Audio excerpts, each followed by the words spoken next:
ಕಲಬುರಗಿ ಜಿಲ್ಲೆಯ ಬ್ರಹ್ಮಪುರ ಬಡಾವಣೆಯಲ್ಲಿ ಶ್ರಾವಣ ಮಾಸದ ಪ್ರಯುಕ್ತ 1 ತಿಂಗಳ ಪರ್ಯಂತ ಹಾಲು ಮತ ಧರ್ಮದ ಕುಲದೈವ ಶ್ರೀ ಬೀರಲಿಂಗೇಶ್ವರರ ಮಹಾಪುರಾಣ ಹಾಗೂ ಶ್ರೀ ರೇವಣ ಸಿದ್ದೇಶ್ವರ ನೂತನ ದೇವಾಲಯ ಕಟ್ಟಡದ ನೀಲನಕ್ಷೆ ಅನಾವರಣ ನಿಮಿತ್ತ ಶ್ರೀ ಪರಮಪೂಜ್ಯ ರೇವಣಸಿದ್ದೇಶ್ವರ ಶಾಂತಮಯ ಮಹಾಸ್ವಾಮಿಗಳ ಆಗತೀರ್ಥರವರಿಂದ ಪಾದಯಾತ್ರೆ ಮತ್ತು ಇದೇ ಆಗಸ್ಟ್ 24ರಂದು ಬೆಳಗ್ಗೆ 8 ಗಂಟೆಗೆ ಶ್ರೀ ರೇವಣಸಿದ್ದೇಶ್ವರ ಪಲ್ಲಕ್ಕಿ ಉತ್ಸವ ಕಾರ್ಯಕ್ರಮ ಆಯೋಜಿಸಲಾಗಿದೆ ಎಂದು ಶ್ರೀ ರೇವಣಸಿದ್ದೇಶ್ವರ ಕೂರಿಮಠ ತರುಣ ಸಂಘ ಹಾಗೂ ವಿದ್ಯಾವರ್ಧಕ ಸಂಘದ ವತಿಯಿಂದ ಸುದ್ದಿಗೋಷ್ಠಿಯಲ್ಲಿ ತಿಳಿಸಿದ್ದಾರೆ.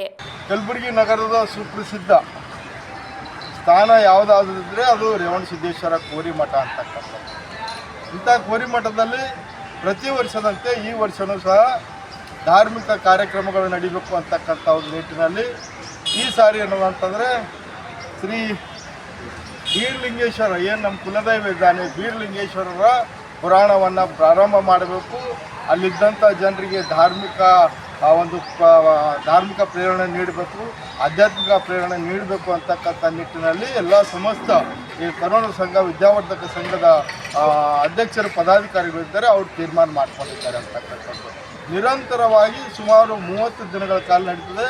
ಆ 30 ದಿನಗಳ ಕಾಲ ಅಂದರೆ 23-24ನೇ ತಾರೀಕು ಸಾರ್ವಜನಿಕವಾಗಿ ಶಾಂತಮಯಿ ಮಹಾಸ್ವಾಮೀಜಿರವರ ಒಂದು ಸಾನ್ನಿಧ್ಯದಲ್ಲಿ ಧನಗರಗಲ್ಲಿ, ಕನಕನಗರ ಮತ್ತು ಒಂದು 3-4 ಗಲ್ಲಿಗಳಿಗೆ ಏನದಂತಂದರೆ ಪರಮ ಪೂಜ್ಯರು ಪಾದಪೂಜೆ ಮಾಡೋದ್ರ ಮುಖಾಂತರ, ಪಾದಯಾತ್ರೆ ಮಾಡೋದ್ರ ಮುಖಾಂತರ ಅಲ್ಲಿ ಅಜ್ಞಾನವನ್ನು ಹೊಡೆದಾಕಿ ಸುಜ್ಞಾನವನ್ನು ತರಲಿಕ್ಕೆ ಪರಮ ಪೂಜ್ಯರ ಪಾದಯಾತ್ರೆಯನ್ನು ಮಾಡ್ತಾ ಇದ್ದಾರೆ. ಇಂಥ ಕಾರ್ಯಕ್ರಮ ಆಗಲಿಕ್ಕೆ ಮಠದ ಸಕಲ ಆಡಳಿತ ಮಂಡಳಿಯವರು ಕಾರಣ ಅಂತಕ್ಕಂಥದ್ದು. ಹಾಗಾಗಿ ವಿಶೇಷವಾಗಿ ಈ ಸಾರಿ ಈ ಆಡಳಿತ ಮಂಡಳಿದವರು ಏನು ಮಾಡಿದ್ದಾರೆ ಅಂತಂದರೆ, ಏನು ರೇವಣಸಿದ್ದೇಶ್ವರರ ಗದ್ದಿಗೆ ಮತ್ತು ಅದು ಒಂದು ಶಿಖರ ಅಂತಕ್ಕಂಥ ಒಂದು ನೂತನ ಕಟ್ಟಡವನ್ನು ಕನಿಷ್ಠ 25 ಲಕ್ಷ ರೂಪಾಯಿ ಖರ್ಚು ಮಾಡುವುದ್ರ ಮುಖಾಂತರ, ರಾಜಸ್ಥಾನದಿಂದ ಮಾರ್ಬಲ್ ತರೋದ್ರ ಮುಖಾಂತರ ಒಂದು ಒಳ್ಳೆಯ ಭವ್ಯವಾದಂಥ ಒಂದು ಪುರಾತನ ಕಾಲದಲ್ಲಿ ಯಾವ ರೀತಿಯಾಗಿ ದೇವಸ್ಥಾನ ಮತ್ತು ಅದರ ಗೋಪುರ ಮಾಡ್ತಾಯಿದ್ರು ಅದನ್ನು ಇಂಟೆನ್ಷನ್ ಇಟ್ಕೊಂಡು ಇವತ್ತಿನ ದಿವಸ ಗೋಪುರದ ಕೆಲಸವನ್ನು ಮಾಡ್ತಾ ಇದ್ದಾರೆ. ಅದಕ್ಕೆ ಅವರು ಎಲ್ಲರಿಗೂ ಶುಭವಾಗಲಿ.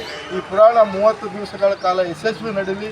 ಬಂದಂಥ ಭಕ್ತರಿಗೆ ಸಾಯಂಕಾಲ 30 ತಿಂಗಳ ನಿರಂತರವಾಗಿ ಏನಂತಂದರೆ 31 ದಿನ ನಿರಂತರವಾದ ದಾಸೋಹ ಸೇವೆಯನ್ನು ಮಾಡ್ತಾ ಇದ್ದಾರೆ.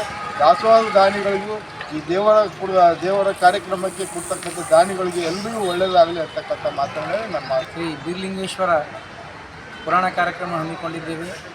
ಈ ಪುರಾಣ ಕಾರ್ಯಕ್ರಮಕ್ಕೆ ಪಾವನ ಸಾನ್ನಿಧ್ಯವನ್ನು ಶ್ರೀ ಡಾಕ್ಟರ್ ನಿರಂಜನಾನಂದ ಸ್ವಾಮಿಗಳು ವಹಿಸಿಕೊಂಡಿರುತ್ತಾರೆ ಹಾಗೂ ಸಿದ್ದರಾಮಾನಂದ ಪುರಿ ಮಹಾಸ್ವಾಮಿಗಳು ತಿಂತಣಿ ಬ್ರಿಡ್ಜ್ ಇವರು ಕೂಡ ವಹಿಸಿರುತ್ತಾರೆ. ಲಿಂಗಬೀರದೇವರು ಗುರುಗಳು ಕೂಡ ವಹಿಸಿರುತ್ತಾರೆ. ಶ್ರೀ ರೇವಣಸಿದ್ದೇಶ್ವರ ಶಾಂತಮಯ ಸರೂರ್ ಮಠ, ಸಾಕ್ಯ ಮಠ, ಅತ್ತಿರ್ತ್ ಇವರು ಕೂಡ ಕಾರ್ಯಕ್ರಮಕ್ಕೆ ಆಗಮಿಸಿದ್ದಾರೆ ಹಾಗೂ ಯಲ್ಲಪ್ಪ ನಾಯ್ಕೋಡಿ ಇವರು ಮಹಾಪೌರರು, ಇವರು ಕೂಡ ಕಾರ್ಯಕ್ರಮಕ್ಕೆ ಆಗಮಿಸುತ್ತಿದ್ದಾರೆ. ಹಾಗೂ ಶ್ರೀ ಗುರುನಾಥ್ ಎಸ್ ಪೂಜಾರಿಯವರು ಕೂಡ ಕಾರ್ಯಕ್ರಮಕ್ಕೆ ಆಗಮಿಸುತ್ತಿದ್ದಾರೆ. ಹಾಗೂ ಬಸವರಾಜ್ ಚಿನ್ವಾರ್ ಸರ್ ಕನ್ನಡ ದಿನಪತ್ರಿಕೆ ಕ್ರಾಂತಿಯವರು ಕೂಡ ಕಾರ್ಯಕ್ರಮಕ್ಕೆ ಆಗಮಿಸಲಿದ್ದಾರೆ. ಈ ಕಾರ್ಯಕ್ರಮ 30 ದಿನಗಳ ಪರ್ಯಂತ ಕಾರ್ಯಕ್ರಮ ನಡೆಯುತ್ತದೆ. ಈ ಕಾರ್ಯಕ್ರಮದಲ್ಲಿ ಪೂಜ್ಯರು ಹಾಗೂ ಗಣ್ಯರು, ನಾಯಕ ಪ್ರತಿನಿಧಿಗಳು, ಹಿರಿಯರು, ಎಲ್ಲ ಸಮಾಜದ ಮುಖಂಡರು, ಇನ್ನಿತರ ಸಮಾಜದ ಮುಖಂಡರು ಕೂಡ ಭಾಗವಹಿಸಿ ಈ ನಮ್ಮ ರೇವಣಸಿದ್ದೇಶ್ವರ ಕೋರಿಮಠದ ಸುತ್ತಮುತ್ತಲಿನ ಎಲ್ಲ ಪ್ರದೇಶಗಳ ಗಂಗಾನಗರ ಇತ್ತು, ನೀರೂರಕಾಲಿನ ಕೊಂಡದಗಲ್ಲಿ, ಕುಂಬಾರಗಲ್ಲಿ, ಈ ಏನು ಭಾಗದಲ್ಲಿ ಏನಿವೆ ಒಡ್ರಗಲ್ಲಿ, ಇವೆಲ್ಲ ಓಣಿಯ ಜನರನ್ನು ಒಗ್ಗೂಡಿಸಿಕೊಂಡು ಈ ಕಾರ್ಯಕ್ರಮವನ್ನು ನಡೆಸಿಕೊಂಡು ಹೋಗುತ್ತೇವೆ. ಹಾಗೂ 30 ದಿನಗಳ ಪರ್ಯಂತ ದಾಸೋಹ ಕಾರ್ಯಕ್ರಮ ಇರುತ್ತದೆ ಸಾಯಂಕಾಲ ಪುರಾಣ ನಂತರ.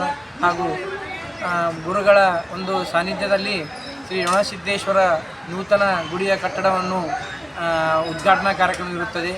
ಈ ಕಟ್ಟಡಕ್ಕೆ ಸುಮಾರು 25 ಲಕ್ಷ, ಅಲ್ಲಿ ರೇವಣಸಿದ್ದೇಶ್ವರ ಗರ್ಭಗುಡಿ ಒಂದೇ ನಾವು 25 ಲಕ್ಷದ ಒಂದು ಎಸ್ಟಿಮೇಟ್ ಹಾಕೊಂಡಿದ್ದೇವೆ.